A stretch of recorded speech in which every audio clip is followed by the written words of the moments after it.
had an epiphany about De'Zhaun Stribling last night, and I want to share it with you.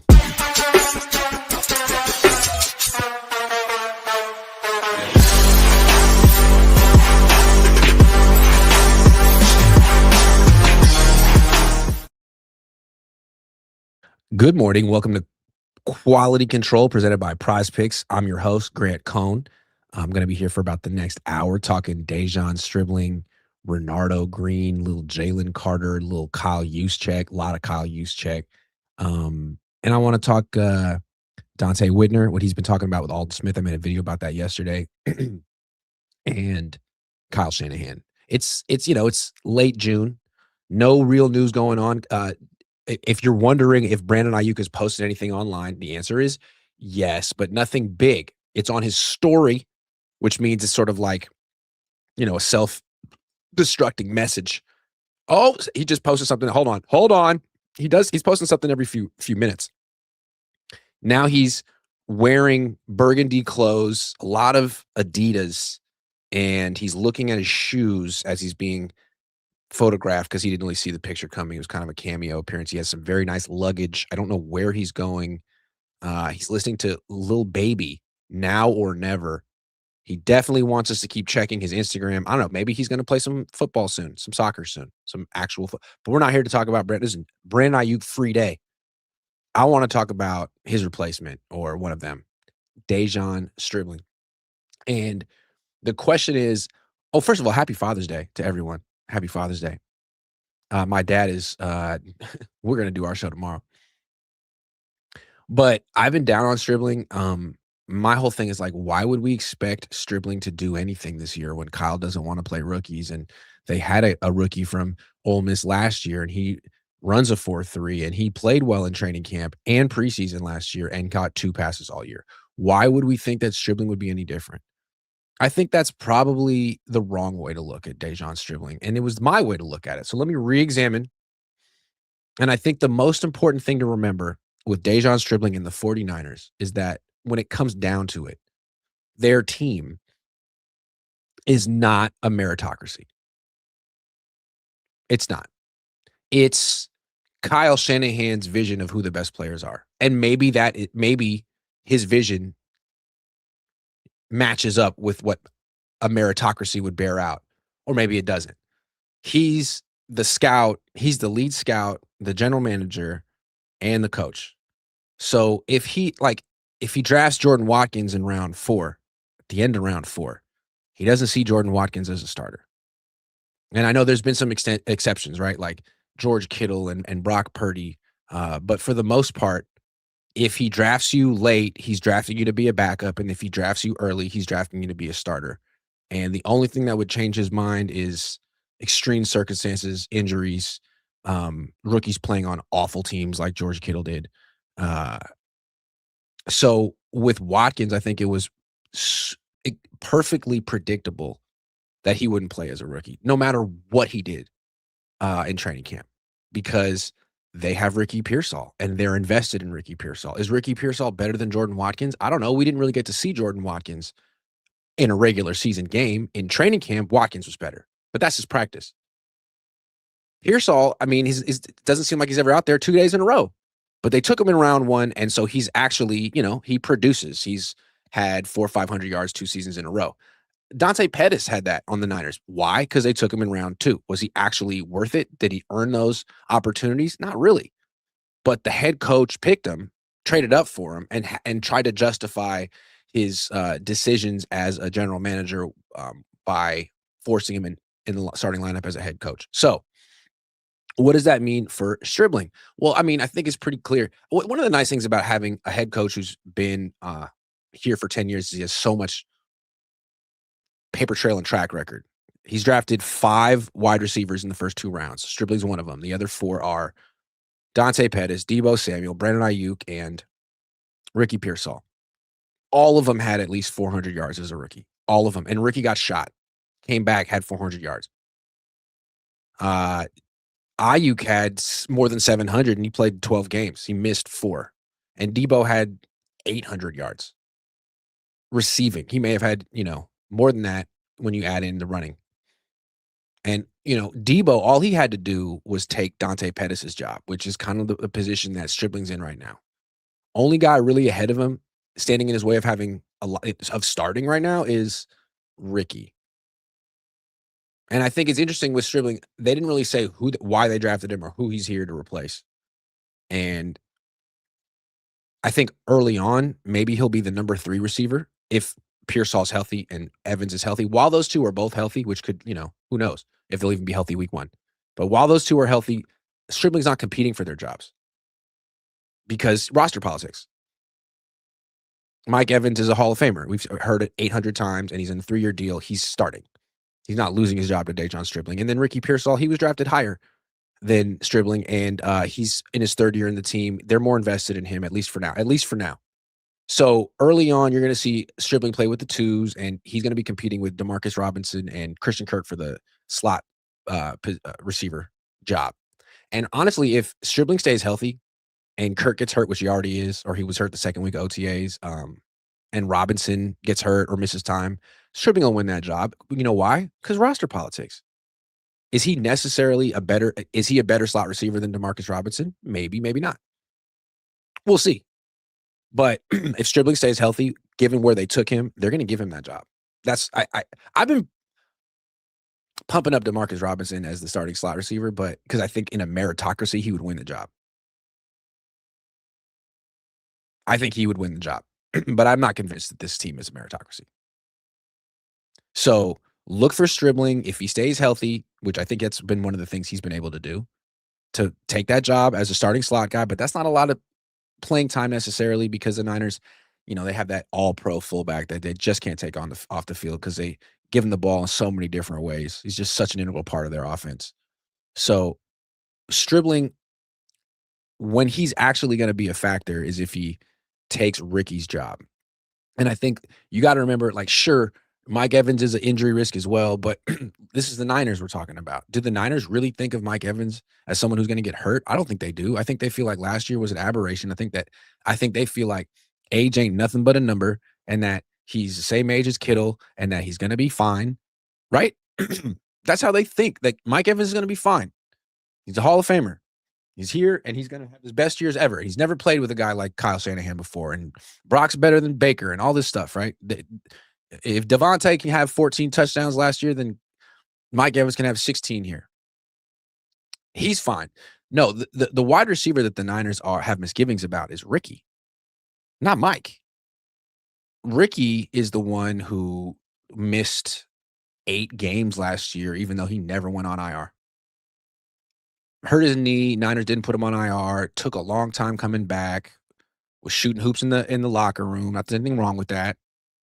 And I don't know how they feel, but I don't know. They always supported Ricky, but then they drafted Stribling. And to me, that we know how the Niners are. They expect you to come back quicker than the prognosis is for your rehab time. They expect you to have a shorter rehab than is diagnosed by the doctors.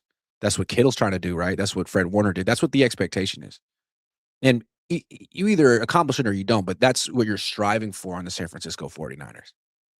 That's what they want you to do. And it didn't seem like Ricky was striving to come back to be ahead of schedule. It seemed like he was decidedly behind schedule. And when he came back, he was still not healthy. And it seemed like he and the Niners were on different pages. It almost felt like he was like, yo, why am I playing? And then I was like, why aren't you playing? Like, what is your deal? Jawan's playing through all these injuries and you can't play through a knee injury. I don't know.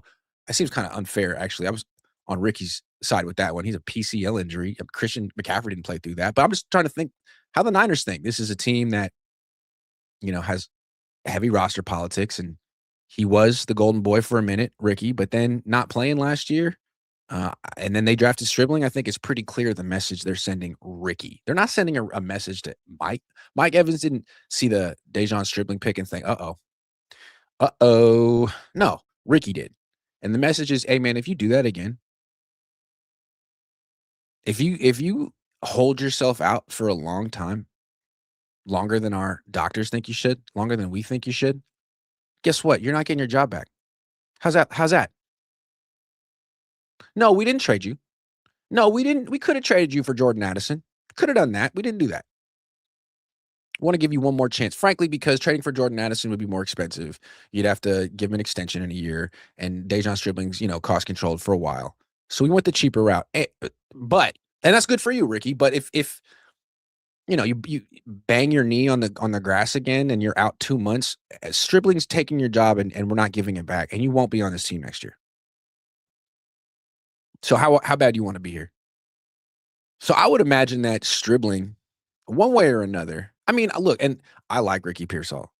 I think he's a good player. I think he's a good guy. I just don't necessarily think that he's built to hold up for 17 games. I think that he has a much, you know, more aggressive mentality and tougher mentality than Dante Pettis had going over. I don't think he has any hesitation going over the middle. I think Dante had hesitation going over the middle in the NFL. But still, like, they have the same frame. So you could be fearless going over the middle, but you're still gonna get hit, and when you do, you're still 187 pounds. I'm 182. Like, I wouldn't wanna take that hit. Look at me. I'm just saying. So, when Ricky probably gets hurt, Stribling's probably gonna take his job, and I don't think they're gonna look back.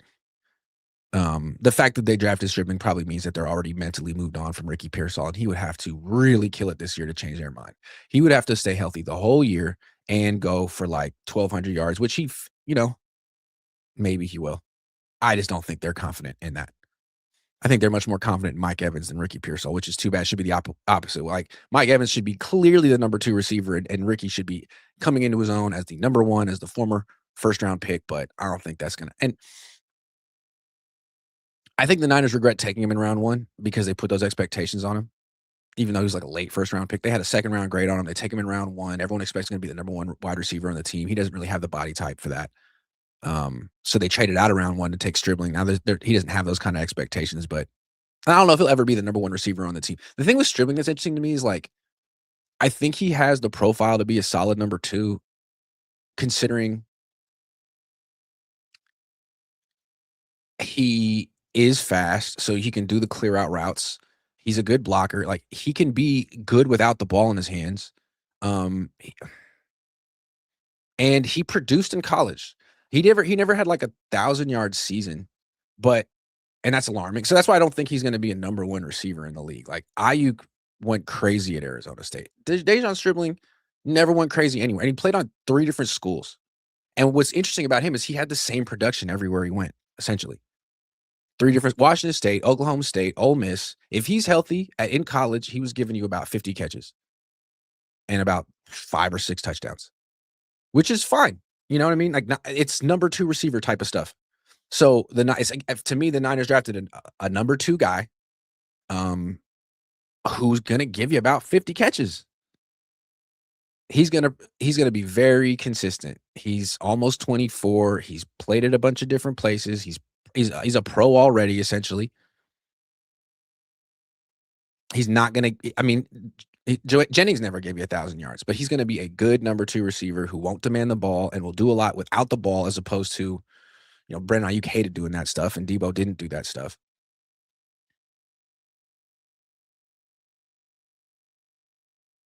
That's good news. I also wonder if he's actually going to be the X receiver for this team. They always say, like, oh, he's a legit X. Uh, I don't know about that. I mean, to me, the X receiver is the best route runner of the wide receivers, because he's not getting put in motion. He's right on the line of scrimmage. He's getting press coverage.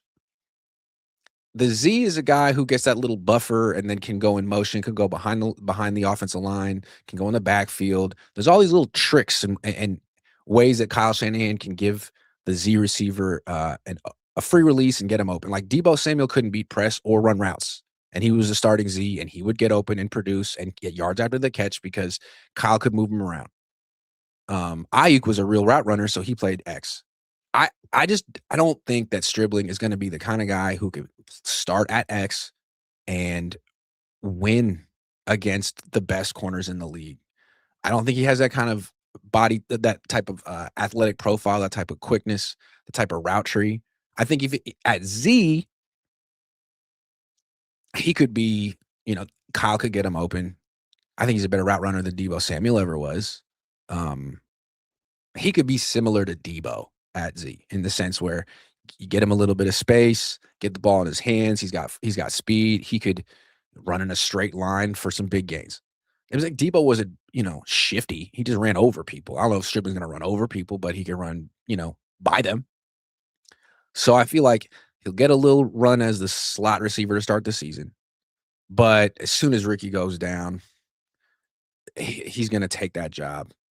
And if Mike Evans gets hurt, I actually think the Niners might go to Demarcus Robinson to be the backup X. He was the backup X last year. I think he's a better route runner than Stribling. Stribling's faster than him. Stribling's a bigger threat after the catch than Robinson, which is why I think Stribling's going to end up gravitating to Z. But at X, I think the guy who's going to win more often is Robinson. So we'll see. That's my expectation for Stribling. At first, I thought he's going to have 8 catches. He's going to do nothing, just like Jordan Watkins. But no, there's roster politics at play. Kyle Shanahan scouted Stribling, picked Stribling, took heat for taking Stribling. He is not going to let himself be wrong in this situation. He is going to force the issue with Stribling, and he's going to have at least 30 catches just so no one questions the person who took him because it's Kyle. Or you think it was John? Like John came to Kyle one day, was like, "Hey, we're taking De'Zhaun Stribling." Kyle's like, "Who?" "Oh, I don't do any scouting. I don't even know who that is." "Hey, I trust you, John. I'll coach him up." Eddie D's Niners says, like and subscribe. Dave Barclay here. Love you, G. Love you, Dave. Thank you very much. Audio Step 1, new member. Thank you. Only time the Niners didn't have roster politics was when they drafted Trey Lance. Man, they brought him in. They're like, "Oh, you know what? Doesn't matter that we traded 3 first-round picks for you. You're not good." And I believe that's because I don't think Kyle picked him. I mean, Kyle traded up for that spot. Kyle wanted Mac Jones. I think Kyle got talked out of it. Maybe Kyle had a change of heart, but ultimately his heart wasn't in Trey Lance. And maybe someone else like Adam Peters or Jed York said, once you look at this guy.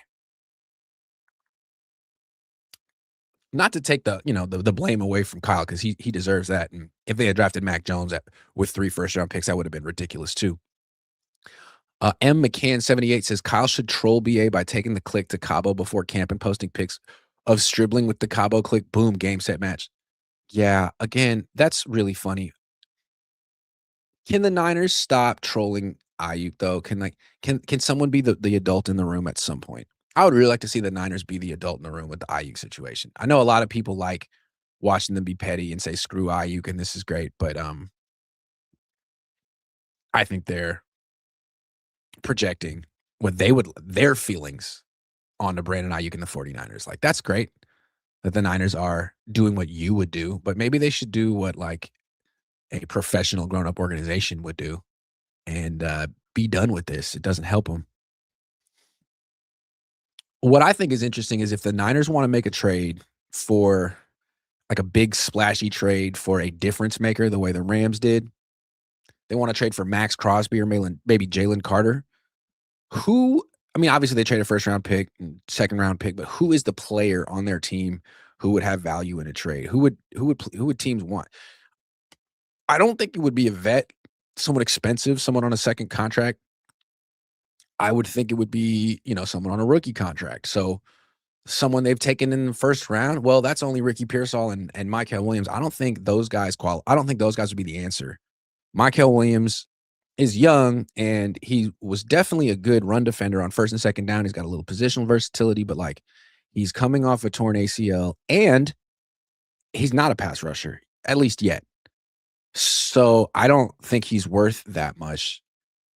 He can't even pass a physical. I don't think he's tradable right now. Maybe he'd be tradable during the season, but will he even be back before the trade deadline? So that's one of your first-round picks. The other one, Ricky Pearsall, we just talked about him. He may not even be a starter. He may not even be a starter by the end of the season. His career trajectory is going very Dante Pettis-y. And the Niners, they traded up for Pettis in round 2, took him with the 44th pick, and then by 2020, they straight up waived him. Just waived him. I don't think the Niners are going to get there with Ricky Pearsall, but if he loses a starting job this year, he's not tradable. Right now, if they tried to trade him, what would they get? He was a first-round pick. Could they get a first-round pick for him now? No. Could they get a second-round pick for him now? No. Could they get a third-round pick for him? No. No, they could not. Maybe a fourth, but 2027 draft supposed to be crazy good. Maybe in 2027, maybe it'd be more like a fifth. And that's as of now. So the young player on their team that has the most trade value probably is in the secondary. Maybe Dominic Pooney. People need offensive lineman, but he's a guard. And I don't think the Niners are going to trade him because they love cheap offensive linemen. And he's one. I don't know if they'll extend him, but I think the guy they would trade is Renardo Green. I think Renardo, they took him in round 2. He's a pretty good starter. Is he worth the second round pick? Probably not. He might be worth a third. He's a solid starting cornerback, not a playmaker, not a guy who's going to intercept a lot of passes, but he also breaks up a lot of passes, doesn't give up a lot of catches. He's kind of big. Good player. Top 32 cornerback in the league, I would think. Top 50. Worth about a third round pick. So if the Niners want to get Max Crosby, it's probably a first, a second, and Renardo Green. And I think the Niners are prepared to make that trade, or John Lynch has prepared himself to make that trade. I don't know if the Yorks want to do it. It's expensive, but like they did sign Nate Hobbs and they did sign Jack Jones. So they have starting caliber backups who could replace Renardo Green. If he's his price tag, the rookie, I doubt he's going to start as a rookie. But I mean, we'll see. The other one who actually might have more trade value, I'm not sure. Who do you think has more trade value? Renardo Green or Upton Stout?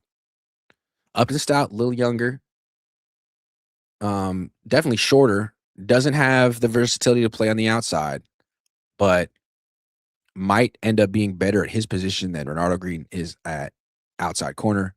I mean, besides the height, Stout kind of looks like the total package at that spot. Good against the run, can rush the quarterback, and cover, particularly in zone. He's been posting videos all offseason of him working out. He looks like he's the young player on the team that's going to take the biggest leap. I mean, in that sense, it'd be stupid to trade Upton Stout now because he might be worth way more next year. Renardo Green, I think this is Renardo Green. Good player, B plus, not going to randomly have 4 or 5 interceptions in a season, considering he didn't even do that in college. I think he has 2 picks since high school. But, I mean, so I wouldn't be against them trading Renardo Green. I wouldn't trade Renardo Green for picks, but if they're trying to get Max Crosby or Jaylen Carter and they got to trade him, then so be it. You got to trade quality to get quality. Another guy they could trade is Alfred Collins. I mean, he's coming off an injury too, a shoulder injury, but so is Mykel Williams. Who's worth more, Alfred Collins or Mykel Williams? I think some teams might prefer Alfred Collins, considering Mykel Williams is a tweener. What position does he play? Is he a 4-3 D end? He's not a 3-4 outside linebacker. Is he a 3-4 DT? Is he a 3-4 D end? Like, I just don't know. It was essentially a 3-4 D end in college. I don't think he's big enough to play that. He'd need to gain another 20 pounds. Maybe he will. But Renardo Green is probably their most tradable young asset, and I wouldn't be surprised if they do. Mill Ticket says, damn, Grant, keeping it 100 this morning. I'm trying, dude. It's Father's Day. I got to do it for the fathers out here. Jack Gardner says Mike Evans will play the Julio Jones at Atlanta role. Stripling will play the Jalen Hurd position, and Slick Rick will play the Z position. Yeah, I think that'll be the case week 1, unless Stripling just falls in his face in the offseason, in which case they got Robinson to play it. I don't expect much from Christian Kirk. I think he's going to be the punt returner. Unless Jacob kind of sucks at returning punts. He's a better receiver than he is a special teams guy. But yeah, like how long can Ricky play the Z position to stay healthy? That's the question. We don't know. But we do know it's time for some prize picks. Let's get the prize. No, wait. I don't want that. I want it like this. All right. So I usually just go straight to the Giants and pick my same picks every day, and it works for me. But we got final day of the U.S. Open, and I figure I'm going to extend myself beyond my comfort zone. I've been watching, so why not? Wyndham Clark, 71 strokes at Shinnecock Hills over in the Hamptons. His scores have been getting progressively worse, but he's winning by a lot. I just don't think he's going to break 71 today because he's 70 yesterday and 69 the day before that. So I'm going to say more for Wyndham Clark. And then Scotty Scheffler is supposed to be making this big charge today, right? 69 strokes? No, I don't think so. I think he's going to be mad. Tommy Fleetwood with his hair, 70. I don't know, man. Do I really need another golfer? Am I going to get another golfer right? Let's see. Strokes. JT. Let me find one I've heard of. Hmm. Colin Morikawa. No, Xander Schauffele. I like Xander Schauffele. He's got a great name, and he's I believe he's from San Diego. 70 strokes. 73 yesterday for Schauffele. That's terrible, bro. I think Schauffele is going to be. I think he's going to come out on fire today. 60, 68 for Schauffele. That's what I think. Okay, those are my golf picks. And then, okay, MLB. I couldn't quit him. Where they at? What I understand about the Giants is they have three good hitters: Casey Schmidt, Jung-Hoo Lee, and Luis Ariz, and they're all like spread out around the lineup and different. I don't understand baseball or the Giants. I mean, shouldn't Jung-Hoo Lee lead off? Luis Ariz bat second. Casey Schmidt hits third, and Bryce Eldridge hits fourth. Isn't that the lineup? But no. Casey Schmidt hits seventh behind Devers, who sucks, and Jung-Hoo Lee's hitting fifth. I don't understand. But he's really good. Hitter strikeouts. Devers. Yeah. Thank you very much for being you. Bryce Eldridge, you're starting to strike out. That's not good.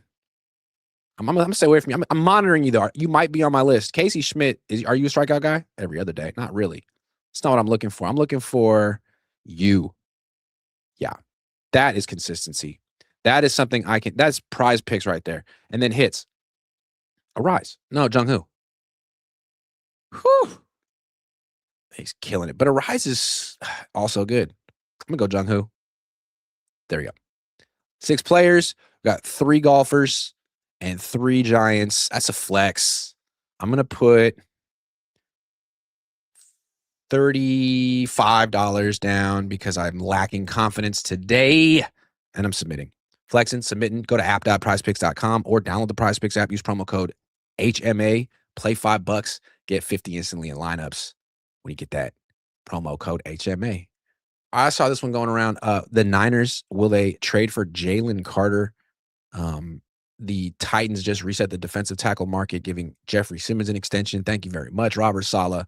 So now the best defensive tackles getting paid up to $35 million a year. The Eagles extended Jordan Davis recently, but not Jaylen Carter, which makes people wonder, are they going to extend Jaylen Carter? His price just went up. He got a checkered past. You could look into it. If they don't want to extend him, would they trade him? I saw people floating that he might be in a potential offer that they make for Max Crosby. In which case, should the Niners try to call for Jaylen Carter? I think the Niners have a better chance of getting Max Crosby than Jaylen Carter.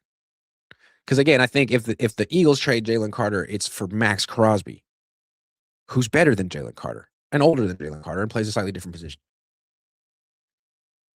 If the Niners were to trade for Jaylen Carter, who would they offer? A first-round pick, a second-round pick, and Alfred Collins, Renardo Green, Michael Williams. I don't think they want Michael Williams. Maybe they'd want Alfred Collins. Yeah. I don't think the Niners can trade for Jaylen Carter. I don't think they have enough. That's why I guess I wanted to. And I don't really know that they'd want to trade for Jaylen Carter either. The Niners have a very particular culture here. Is Jaylen Carter? I mean, I think the Eagles, right? Like they were like, well, we could take Jaylen Carter because we have so many Georgia Bulldogs over here and they can keep him in check and he'll be a real pro. And even they're like, actually, maybe we won't extend him. I don't know. He's a very talented player, but he was better in 2024 than he was in 2025. His motor is questionable. His run defense is questionable. Great player, great talent. But, he had issues in college. Now you're going to give him $35 million a year and the issues are going to go away. Don't the Niners have some scar tissue here with players who've had some red flags that they just ignored? Like, I don't know, number 99? I'm just saying, I don't think the Niners would take a risk. I don't think the vets on the team would want him. Maybe Michael Williams is really good friends with him. Maybe they go back. Maybe Michael would want him.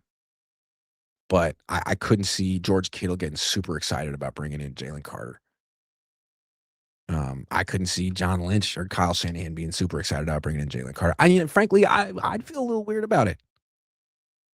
What he did. And if they did bring him in and they had a press conference for Jaylen Carter, which I don't know, maybe they'll avoid that one. Like the questions.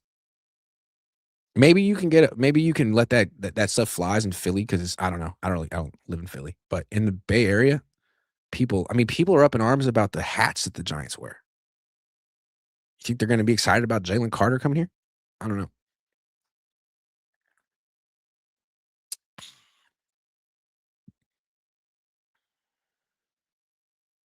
And I understand why people are talking all about the Giants and their hats and the pride thing, but I just feel like it's distracting from the fact that the Giants are a absolute embarrassment and should be ridiculed every day. Like, why are we taking a 3-day interlude to talk about the ethics and morals of their hat wear? No, no, no, no, no. They fucking suck, and that's the point. Whether they wear pride hats, not pride hats, Bible verses, doesn't matter. They still suck. No matter what kind of hat they wear, they freaking suck, and they're gonna suck next year. And I don't want to hear this about, well, if only they could have a little bit of pitching. Well, they can't score runs either or field. They had 4 errors yesterday. They fucking freaking suck. The San Francisco Giants. You don't care about the Giants. I do. They were boring the last 10 years. This year, they're excitingly awful. I watch them all the time. I can't wait to see how they lose today. It's incredible. They have 11th highest payroll in baseball and like the 3rd worst record. That's the kind of train wreck I love to watch, man. Just lighting money on fire. And they're in denial about it. Like Chapman, he's 0 for his last 17, batting 3rd. Like, yeah, he's fine. He's doing just great. Dude, he shouldn't be on the team. Casey Schmidt should be the 3rd baseman batting 3rd. Chapman. Are you joking? I'm sorry. Why? I should have just made this whole show about the San Francisco Giants because they're actually playing right now, and I'm getting all worked up. San Francisco Giants. Can you imagine if I covered this team? The fact that no one is on their ass for this. Like, let's just compare Matt Chapman and Casey Schmidt. I'm sorry if you guys don't follow baseball, but Matt Chapman is their starting 3rd baseman, batting 3rd for them. This dude is hitting 245, and his OPS is 719. You got Casey Schmidt, who's 27. They should be so excited about him. He's the future of the freaking team. His OPS is 853. He's batting 293. He has 16 home runs. Chapman has 7. 7. And Casey Schmidt's playing left field because they have to make room for Chapman's 33-year. Like, doesn't make sense, man. Oh, my God. It doesn't. Oh, my God. Oh, my God. And he's not even the worst player in the infield. Willie Adames just sucks. Just sucks. Batting 226, OPS 696, leading the league or up there in errors. Awful player. Horrendous. Signed for the next 5 years. Arise, actually a solid player for the Giants. I mean, he has no power, but who cares? I mean, they have power hitters don't work in San Francisco anyway. They just have a bunch of Jung-Hoo Lees and Luis Arises anyway. Rafi Devers. I'm sorry. You guys don't care. I do. Let me just get the splits for Rafi Devers. Like, this kills me how he could be so good and so bad from one month to the next. So in April, he batted 248 with an OPS of 537. In May, he batted 306 with an OPS of 949. And in June, he's batting 197 with OPS of 766. How can you be the best and the worst on a month-to-month basis? How many home runs does he have? 11. God, he sucks. He sucks. They were a pretty good team until they traded for him, and then they won the absolute dumps. Rafi Devers. And he's just in the way of Bryce Eldridge now. Doesn't matter. No one cares. Okay, 10-year wall. This kills me. So we've heard so much about this wall. You know what the wall is, right? It's a special wall in the Niners facility that no one's ever seen, but it allegedly exists and has the names of all the players who were on the team for 10 consecutive years. You know what I'm saying? I'm sure like Jerry Rice is on the list, and Joe Staley and George Kittle and Kyle Juszczyk are going to be in it after this year, and it means so much to them, and it's become a thing. And now Colton McKivitz says he wants to be on the 10-year wall. It's one of his goals, and I'm here to tell you that he probably will make it. So far, he has played on the team for 6 years. He's 30 years old. Well, he'll be 30 in August, and he has every intention of staying here. It's exactly what the Niners want to hear. When you say something like that, it's like,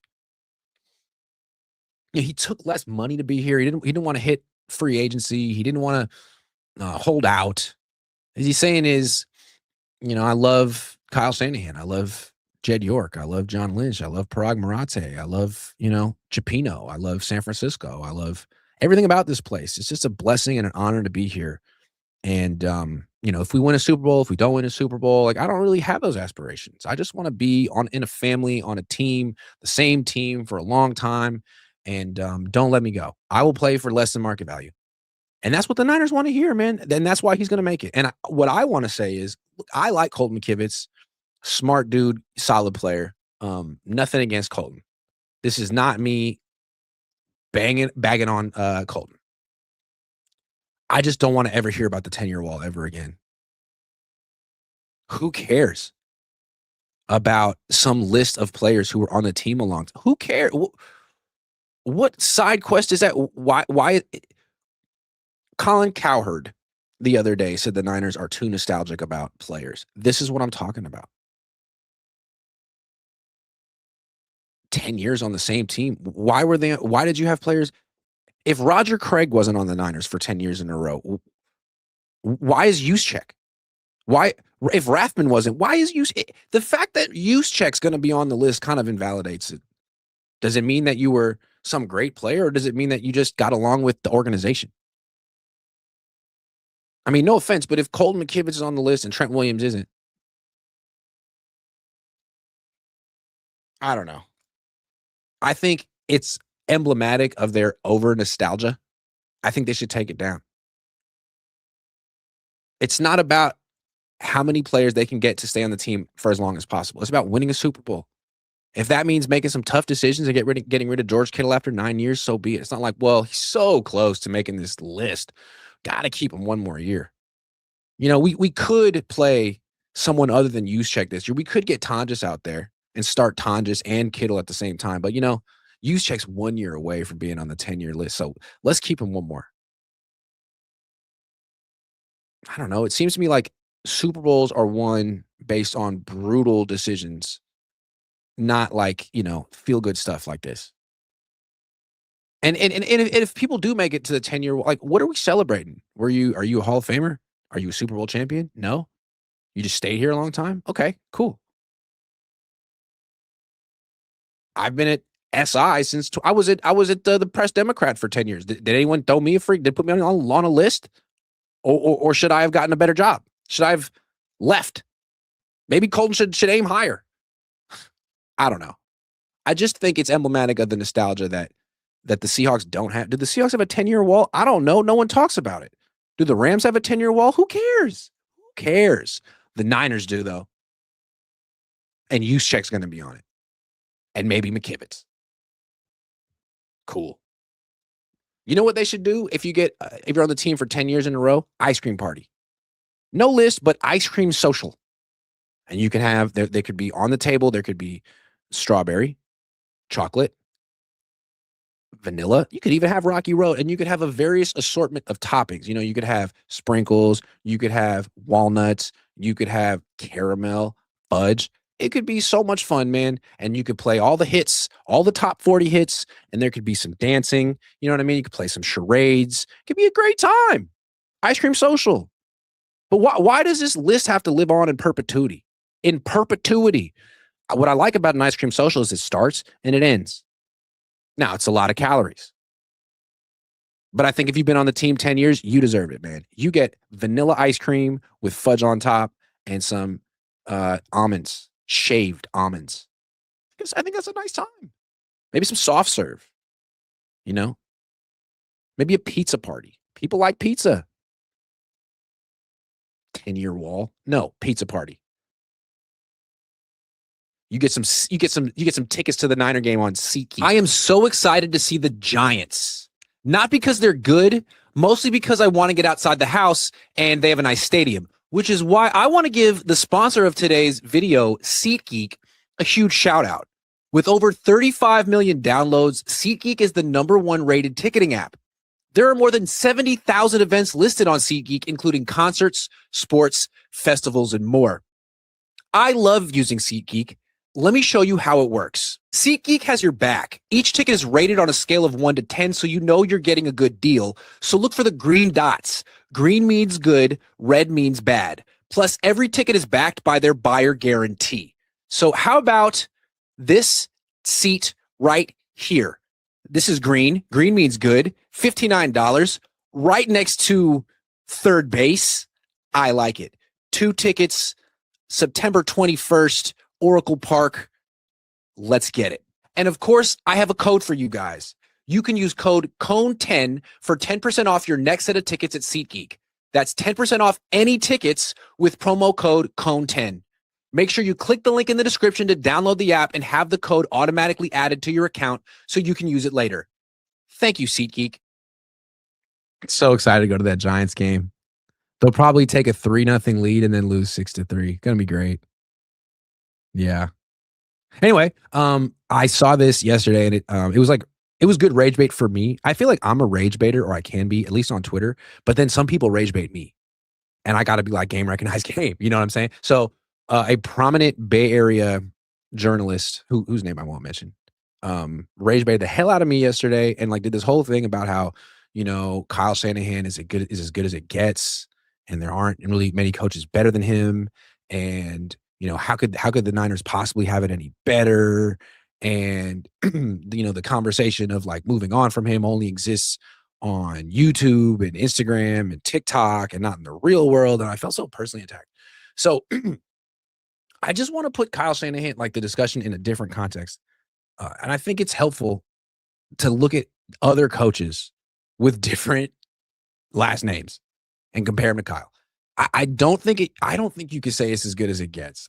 I don't think you can even call him elite. I don't see how a head coach can become elite without an actual championship in any sport. I don't care how close you came a few times. I mean, also, if you watch the games, he was the main reason they didn't win those ones. But I think to achieve elite status as a coach, you got to win a championship. So you can't put him in the same conversation as Sean McVay. You can't. Not yet. You can't put him in the same conversation as Andy Reid yet. If he wins a Super Bowl, that changes. But he hasn't. He's had opportunities. He has. Maybe he will one day. You can't even put him in the same conversation as Nick Sirianni, and that sucks. And that's tough. It's the truth, though. Is Kyle Shanahan a better play caller than Sirianni? Yeah, Sirianni doesn't call plays.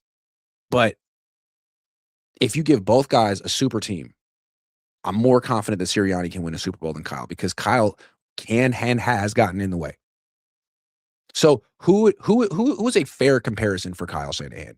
If you're taking away the elite champions, can't compare him to Sean Payton, can't compare him to Andy Reid, not yet. Can't compare him to Sean McVay.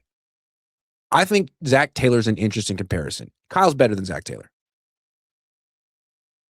Better record, better coach, but not that much better. I mean, Zach Taylor has been a coach for 7 years, Kyle for 9. Zach Taylor's got 4 winning seasons, 3 losing seasons. Kyle's got 5 winning seasons, 4 losing seasons. Both been in the Super Bowl, both lost.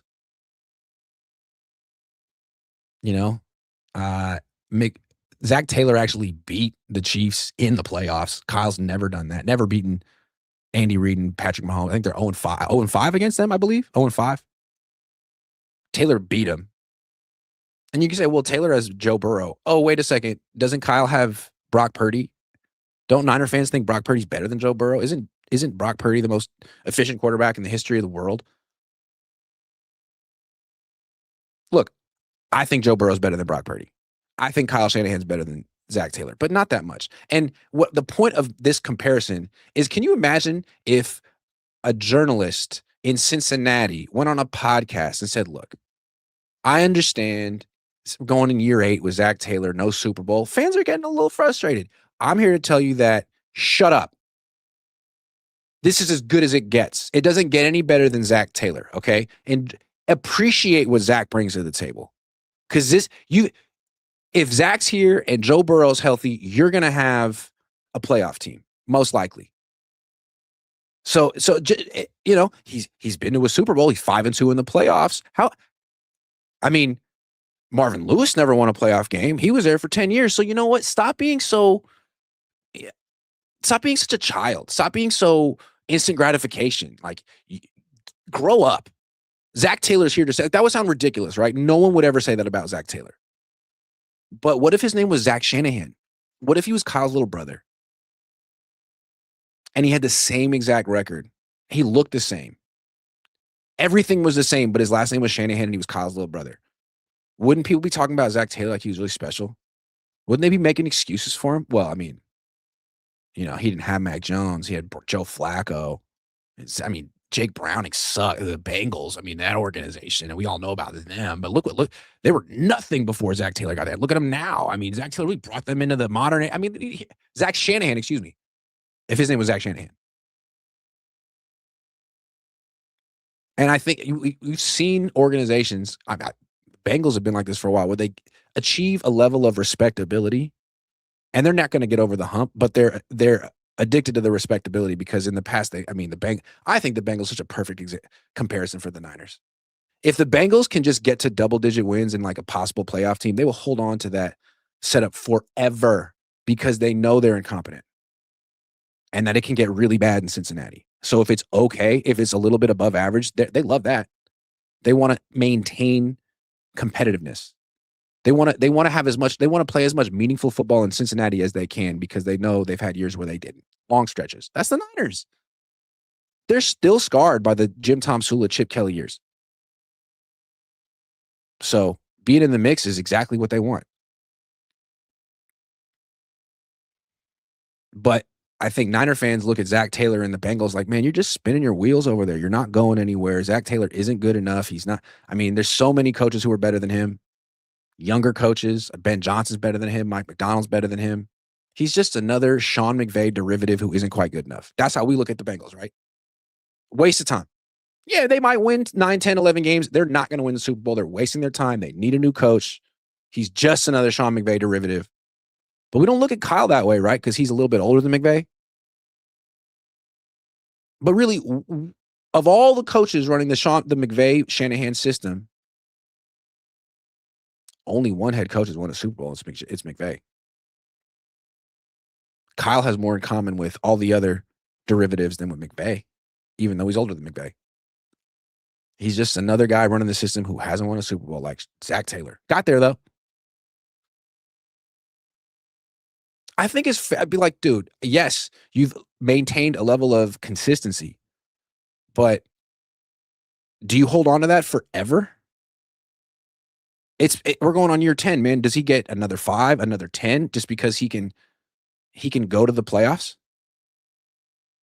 Maybe go to a conference championship, maybe go to a Super Bowl. At a certain point, it's like, John Harbaugh just got run out of Baltimore, right? Like Super Bowl champion. But it's been a while. Still still a good coach. A lot of people expect the Giants to be competitive this year. He had one down year out after coming off a pretty good year. This is what happens to coaches. And to act like Kyle's immune, he's going to have a job for life because the Niners are in the mix, then I guess you should feel the same way about Zach Taylor. And no one does, unless his name were Zach Shanahan. All right, last thing I want to talk about, Dante Whitner. I'm glad he brought up what he brought up on his podcast about Aldon Smith. I think a lot of us felt the same way, but Whitner was on the team and knows more. We read that report in the Chronicle, and I think a lot of us were like, this story doesn't add up. And it was like, hey, great job, Chronicle, for tracking down the guys who were with Aldon Smith on his last day on Earth. But some follow-up questions would have been nice. And there were some things that the witnesses said that made no sense. And then the Chronicle were like, this is it. So that's fine. It wasn't their job to solve what happened or get to the bottom of it. That's what the police will do. But I think, they did put out a report with a lot of primary sources, and it didn't make sense. So Dante Whitner comes out and says, yeah, he had even more. He had some primary sources too. He got called the morning he was in Bali. CJ Spillman calls him multiple times. Whitner's wondering what's going on. Spillman tells him what happened, FaceTimes him. And I don't know. I don't FaceTime very much. But I guess instead of sending him pictures of Aldon Smith deceased at the house in the car on the ground, They FaceTime him the pictures and the video so that Whitner doesn't get like an actual copy of them. I don't know. That seemed like what Whitner said. And he was disgusted by it. And I guess he felt like, wait, who's taking these pictures and who's circulating them? Like, is this gossip?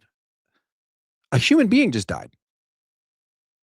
So Whitner comes out and says, police, you need to call up CJ Spillman. He seems to know things, which is just a wild thing to say. Like, is he implying that Spillman was there?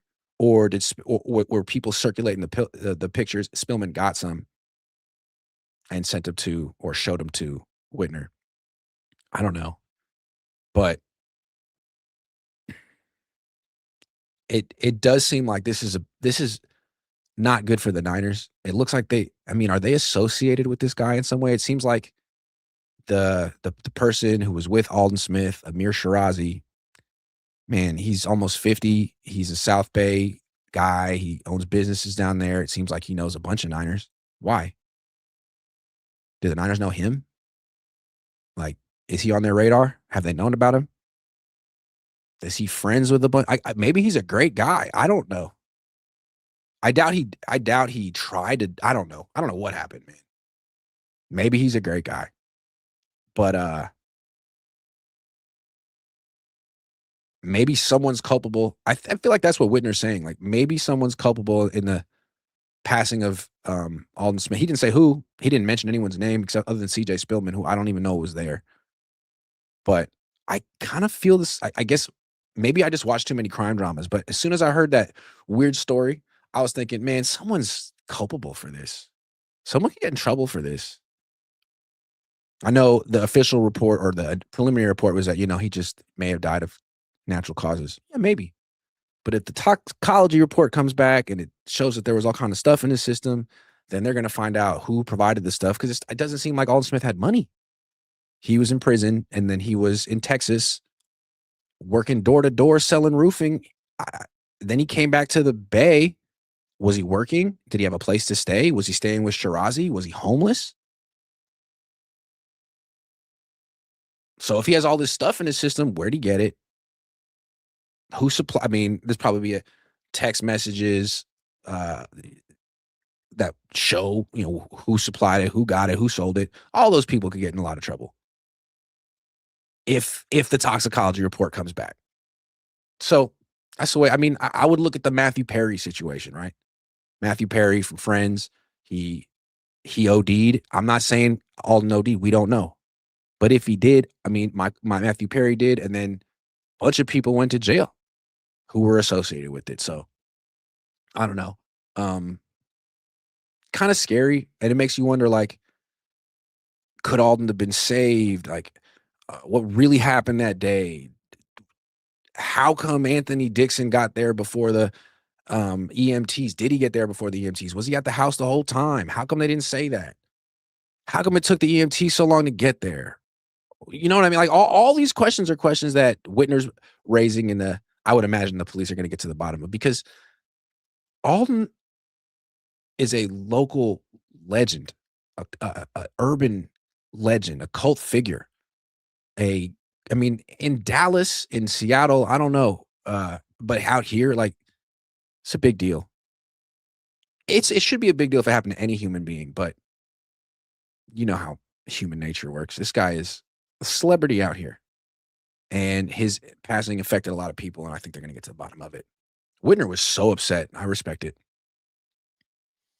Have some respect, especially from his former teammates. But yeah, the Niners got to have to distance themselves from this guy who seems to be awfully close with a bunch of people in their alumni network. Not good. And again, he might be a great guy, but after this, sorry, dude, you got to be gone. But the fact that he's told the Chronicle, yeah, I think it's natural causes, man. When he said that, I thought to myself, he shouldn't have said anything. I bet the Chronicle called him.